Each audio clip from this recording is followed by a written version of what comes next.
lagi mengenai bisnis plan kewirausahaan yang nantinya akan kami laksanakan.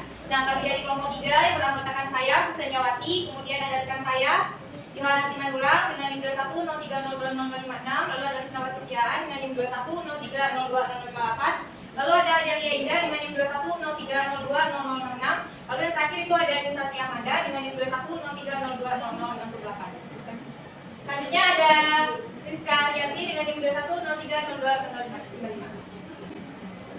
Nah, untuk materi yang pertama itu ada pendahuluan mengenai sejarah ringkasan dari profil usaha kami, kemudian ada visi dan motonya, kemudian ada rencana jangka pendek dan menengah yang akan dijelaskan oleh Rizky Amanda. Pada Rizky Amanda diserahkan. Oke. Pada perencanaan bisnis plan kewirausahaan kali ini kami memilih produk ini produk makanan ringan yang berbahan dasar dari pisang. Nah, seperti yang kita tahu nih, buah pisang kan di Indonesia sangat melimpah ruah. Banyak pohon pisang yang tumbuh subur tersebar di berbagai penjuru Indonesia. Sering kita melihat banyak buah pisang yang terbuang sia-sia karena sudah kebanyakan orang bosan untuk mengonsumsi buah pisang. Nah, maka dari itu kami merasa perlu mencari cara lagi nih untuk memanfaatkannya dengan lebih efisien. Dari hal inilah yang memicu ide untuk menciptakan produk bernilai tambah dari pisang tersebut, yaitu keripik pisang lumer. Nah, setelah kami melakukan riset pasar dan menemukan bahwa keripik pisang lumer ini adalah produk yang diminati oleh banyak kalangan, mulai dari anak-anak hingga orang dewasa, karena sejatinya produk keripik pisang ini bukanlah barang baru bagi masyarakat Indonesia. Keripik pisang yang pada umumnya hanya digoreng biasa, di sini kami memadukannya dengan berbagai varian rasa seperti coklat, strawberry, vanilla, tiramisu, dan lain-lain. Selanjutnya, di sini ada pun visi dan moto dari usaha produk kami. Yang pertama, visi kami itu adalah menjadi pelopor dalam menciptakan kenikmatan tak terlupakan melalui keripik pisang lumer dengan fokus pada kualitas, rasa, dan kepuasan pelanggan yang tak tertandingi. Oke. Kalau moto kami itu adalah rasakan kelezatan yang meleleh di setiap gigitannya. Selanjutnya, ada rencana jangka pendek dan menengah dari usaha keripik pisang kami ini adalah rencana jangka pendek kami itu yang pertama memperluas distribusi seperti ke toko-toko lokal, pasar swalayan atau pada event-event makanan seperti bazar. Yang kedua, kami melakukan kampanye promosi pada media sosial atau memberikan diskon khusus untuk menarik pelanggan baru. Yang ketiga, kami akan meminta ulasan positif pelanggan tentang produk kita pada platform online yang kami buat tadi seperti Instagram atau dan sebagainya. Selanjutnya, memperbarui atau memperbaiki kemasan produk kami menjadi lebih menarik lagi.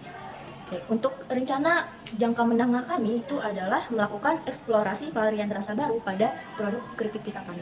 Yang kedua, strategi e-commerce, yaitu dengan membuka toko online atau berjualan ke platform-platform e-commerce populer seperti mungkin Shopee, Tokopedia, seperti itu. Yang ketiga, kami akan melakukan pengembangan merek dengan menginvestasikan dalam brand dan citra merek yang kuat untuk membedakan produk kita ini dari pesaing yang lain. Yang keempat, kami akan melakukan perluasan jejaring distribusi.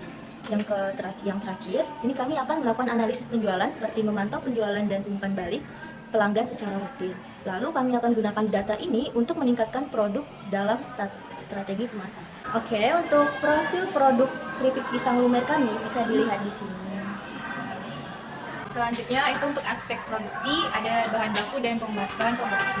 Untuk bahan baku sendiri itu untuk bahan keripiknya itu ada pisang kuko, itu beratnya ada 3 kilo dan harga belinya 30.000. Selanjutnya ada minyak goreng itu 1 liter dengan harga beli 15.000.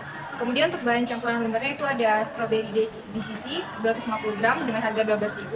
Kemudian ada coklat DCC 250 gram dengan harga 12.000. Kemudian ada tiramisu 250 gram dengan harga 12.000. Lalu ada taro dengan harga 12.000 dengan berat 250. Kemudian ada gula halus dengan berat 250 gram dengan harga 8.000. Dan yang terakhir itu ada minyak goreng dengan berat setengah liter dengan harga 8.000. Nah, untuk ketersediaan barang, semua bahan-bahan baku ini tersedia di pasar maupun di warung-warung sembako. Nah, untuk bahan pembantunya itu ada gas, harga belinya 18.000. Lalu ada packaging 100 gram dengan kuantitas 20 dengan harga belinya 650 untuk 1 lembar. Jadi totalnya 12.800. Kemudian ada packaging dengan berat 150 gram. Kuantitasnya 20, harga belinya 840 itu per lembarnya, jadi jumlah harga belinya itu 16.800. Nah, untuk sarana penunjang, nah di sini sarana penunjangnya yang pertama ada kompor. Nah, kompor ini digunakan untuk menggoreng pisang yang telah diparut serta digunakan untuk melelehkan bahan campuran lumpurnya. Yang kedua ada alat parut. Nah, alat parut ini digunakan untuk memarut keripik pisangnya. Kemudian ada pisau, yaitu untuk mengupas pisangnya. Nah, untuk proses produksi, yang pertama kita harus mengupas dulu pisang kepoknya, kemudian kita harus menyediakan air dalam wadah. Nah, setelah pisang dimasukkan ke dalam wadah yang berisi air sebelumnya, tujuannya itu agar pisangnya itu tidak menghitam. Lalu kita panaskan minyak, kemudian kita masukkan pisang ke dalam penggorengan sembari mengodok pisang ke penggorengan. Hal ini dilakukan agar pisangnya tidak saling menempel. Lalu kita aduk sesekali. Nah, setelah minyaknya tenang, kita angkat pisangnya, kemudian kita tiriskan. Nah, untuk bahan campuran lumernya, lelehkan coklat dengan teknik tim. Nah, sediakan 2 wajan berukuran besar dan kecil. Untuk wajan yang berukuran besar, itu kita isi dengan air, dan yang kecil kita isi dengan coklat yang nantinya akan kita lelehkan. Nah, setelah coklat ini meleleh, masukkan minyak lalu aduk dengan api yang kecil. Nah, ayak gula halus sebelum dicampurkan dengan coklat. Setelah diayak, campurkan ke dalam coklat dan aduk hingga merata. Nah, setelah tercampur rata, masukkan keripik pisang ke dalamnya. Lalu aduk perlahan agar tidak hancur. Lalu kita kemas dalam kemasan. Pastikan pisang yang lumer telah dicampurkan dalam keadaan dingin. Kemudian produk siap dipasarkan.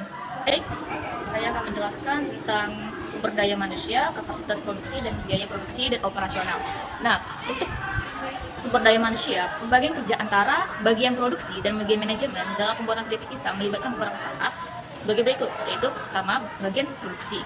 Untuk bagian produksi ini bertanggung jawab untuk melakukan proses fisik pengolahan bahan baku menjadi keripik pisang yang siap dikonsumsi, yang dimana meliputi memilih dan mempersiapkan bahan baku, lalu memotong pisang menjadi potongan yang tipis, lalu kemudian melakukan proses pengeringan atau dehidrasi, lalu ada melakukan pemanasan atau pemanggangan pada potongan pisang yang telah dikeringkan, kemudian memberikan rasa tambahan seperti beberapa bumbu makanan seperti coklat, gula, garam, dan lainnya. Yang terakhir yaitu mengemas produk keripik pisang tersebut. Lalu ada bagian manajemen, di mana bagian manajemen ini bertanggung jawab untuk mengelola operasional dan aspek bisnis dalam pembuatan dan pemasaran keripik pisang. Yang dimana untuk manajemen meliputi pekerjaan yang pertama, perencanaan produksi dan manajemen, persediaan bahan baku serta pengemasan. Lalu kedua, mengatur jadwal produksi dan memastikan efisiensi dan keselamatan. Lalu mendesain dan mengimplementasi strategi pemasaran, kemudian mengelola hubungan dengan pemasok bahan baku dan mitra bisnis lainnya. Kemudian memantau kualitas produk dan melakukan kontrol mutu untuk menjaga standar keselamatan dan kepuasan oleh pelanggan atau konsumsi. Kemudian ada mengurus administrasi, yaitu termasuk pengelolaan keuangan, pembuatan laporan keuangan, dan mengelola sumber daya manusia. Terakhir, mengembangkan merek dan inovasi produk untuk mempertahankan daya saing di pasar. Lalu kita masuk ke kapasitas produksi, di mana kapasitas produksi ini dalam konteks ini memperjelas dan lebih rinci mengenai kapasitas produksi perhitungan berdasarkan modal yang tersedia dan harga jual produk. Namun, karena informasi yang diberikan terbatas, maka kami akan menggunakan panduan umum atau kasar tentang faktor-faktor yang perlu dipertimbangkan dalam menentukan kapasitas produksi. Yang pertama, untuk modal. Untuk modal merupakan sumber daya, itu kami mengambil sekitar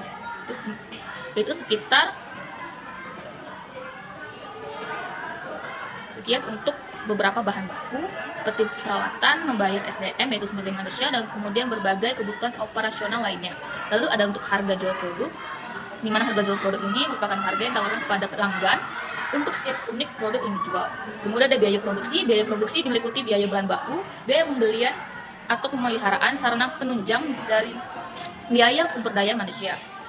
Lalu ada efisiensi operasional, di mana efisiensi operasional ini memainkan peran penting dalam menentukan kapasitas produksi yang dapat dicapai. Kemudian kita akan membahas tentang biaya produksi dan operasional. Untuk biaya produksi dan operasional ini memiliki komponen, yaitu di mana yang pertama, biaya bahan baku. Untuk menghitung biaya bahan baku, perlu diketahui dulu berapa banyak bahan baku yang diperlukan untuk menghasilkan 20 bungkus keripik pisang.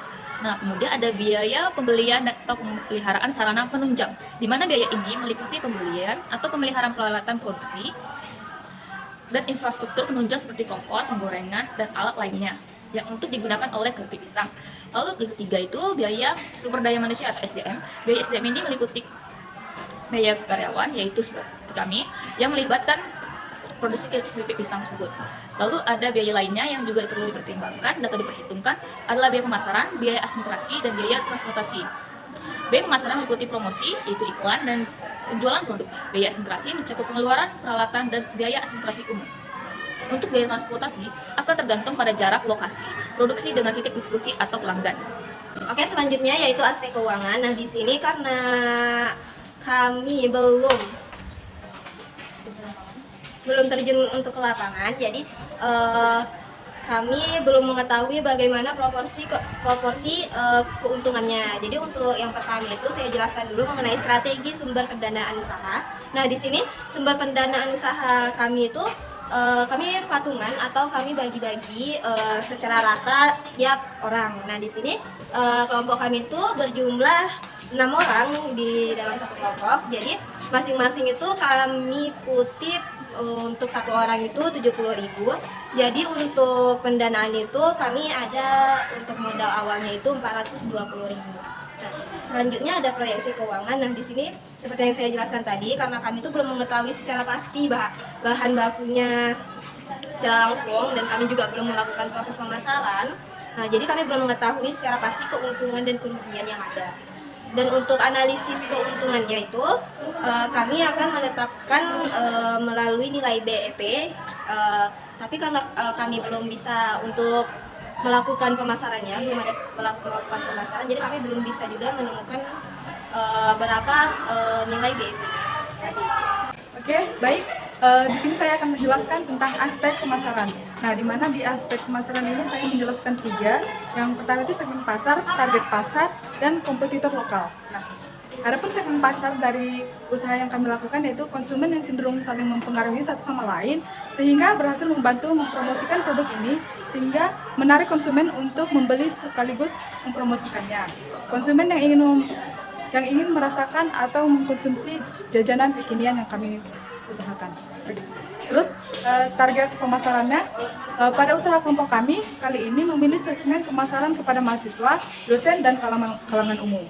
Karena memenuhi segmen pasar yang ditujukan terutama di kalangan mahasiswa yang cenderung lebih sering mempengaruhi satu sama lain untuk mempromosikan dan membeli produk tersebut. Target pemasaran untuk produk ini yaitu konsumen yang menyukai makanan manis terutama anak muda. Terus yang ketiga itu kompetitor lokal. Nah, pemasaran dari produk ini adalah sama-sama menjual keripik dari berbahan pisang. Yang kedua itu perbedaan. Perbedaan dari produk ini adalah kami menerapkan strategi marketing berbeda dari yang lain, yaitu bagi yang membeli produk kami sebanyak 10 kali sampah yang packingannya dapat ditukar dengan mendapatkan bonus. Terus ada kelebihan dan kekurangannya, di mana kelebihannya dari produk kami ini adalah varian yang banyak dan packingan yang menarik sehingga konsumen tidak bosan dengan satu rasa saja. Nah, kelemahan dari produk kami yaitu produk kami mudah ditiru oleh produk yang lain atau usaha yang lain. Baik, aspek pemasaran yang keempat itu adalah positioning, di mana penempatan posisi penjualan produk kami ini berada di kampus Universitas Maritim Raja Ali Haji, di tempat yang sering dilalui oleh orang banyak. Yang kelima itu rencana penjualan. Rencana penjualan produk kami ini dilakukan di kampus dan melakukan pemesanan di media sosial. Yang keenam itu ada strategi pemasaran perusahaan, di mana yang pertama itu produk. Produk dari kelompok kami ini adalah makanan manis kekinian bernama Raslia Mi Chips King of Chips. Nah, harga untuk produk kami ini sekitar 7.000 sampai 10.000 rupiah. Lalu promosi yang kami lakukan dalam produk kami ini dengan cara personal selling di kampus dengan menawarkan langsung kepada mahasiswa dan public relation menawarkan kepada teman-teman di luar kampus. Nah, iklan dari produk kami ini kami melakukannya dengan cara men-share di media sosial khusus produk dan media sosial anggota kelompok. Sekian dari saya kembalikan ke moderator. Nah, mungkin itu paparan singkat dari plan usaha yang akan kami lakukan nantinya. Terlebih dan kurang kami mohon maaf. Assalamualaikum warahmatullahi wabarakatuh. Terima kasih.